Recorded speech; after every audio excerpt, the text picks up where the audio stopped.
Presidente, una conferenza stampa oggi dove lei ufficialmente annuncia che lascia la squadra e l'affida in mano al sindaco. Sì, io ho cercato in tutte le maniere in questi mesi di far avvicinare a questa società degli investitori, dei capitali nuovi che potevano garantire un minimo di serenità all'ambiente. Ho fatto decine di appelli che sono rimasti tutti vani e nessuno si è avvicinato appunto alle sorti di questa squadra. Abbiamo tentato di portare avanti delle trattative all'inizio con delle persone che poi già non erano insomma, gradite, non erano solide dal punto di vista economico, e per ultimo c'è stata questa trattativa con questa holding iraniana che sono venuti ad Agrigento, siamo andati nella nostra delegazione a Teheran, però i tempi per fare appunto, c'è un interesse da parte loro, però è chiaro che i tempi per definire la pratica sono dei tempi molto lunghi e che io purtroppo non posso permettermi ancora di andare avanti tutto da solo sulle mie spalle e portare avanti appunto questa società. Ho parlato chiaro con i miei ragazzi, ho detto ragazzi noi non possiamo più garantire, quantomeno non posso più garantire una continuità serena a questa società, quindi se qualcuno del 31 ha interesse a svolgere fuori da Agrigento le proprie fortune, che può andare via tranquillamente. Ho avuto anche un confronto con i tifosi, i quali hanno manifestato la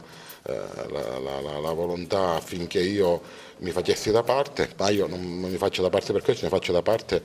anche per il fatto che non c'è più una sicurezza economica, cioè non posso più garantire una sicurezza economica a questa società. È chiaro che essendo la società e la squadra di calcio una squadra della città di Agrigento, la rimetto nelle mani della città, quindi nelle mani dell'amministratore, dell'amministrazione comunale, nelle mani degli imprenditori, di tutti quelli che vorranno proseguire questa avventura, se la vorranno proseguire e se avranno la possibilità di risolvere i tantissimi problemi che ci sono oggi in società. Andando all'incontro con i tifosi, lei ha prospettato una soluzione che non è stata accettata? Io ho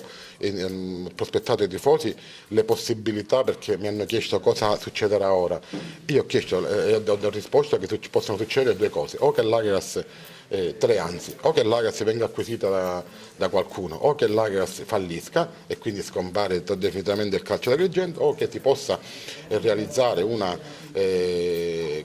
proseguo nella massima trasparenza con una serie di rappresentanti,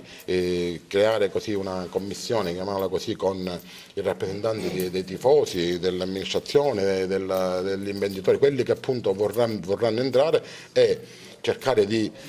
portare questa società, questa squadra al termine del campionato, possibilmente anche con la possibilità di una retrocessione, però nella massima trasparenza, ricevere i contributi che ancora avanziamo e utilizzarli sia per definire il campionato che per togliere alcuni debiti che ci sono, e lasciare a fine campionato una società il più possibile pulita. Questa è un'ipotesi che potrebbe essere perseguita, però i tifosi, è chiaro che chi ragiona da tifoso vede in questa possibilità il fatto che magari la squadra vada a perdere e venga magari, loro dicono, umiliata nei vari cambi. È chiaro che nessuno fa piacere questo, però oggi dobbiamo decidere o se il calcio d'Agrigento deve morire o se deve quantomeno cercare di dargli un minimo di ossigeno per poter aspettare un medico che la possa curare bene.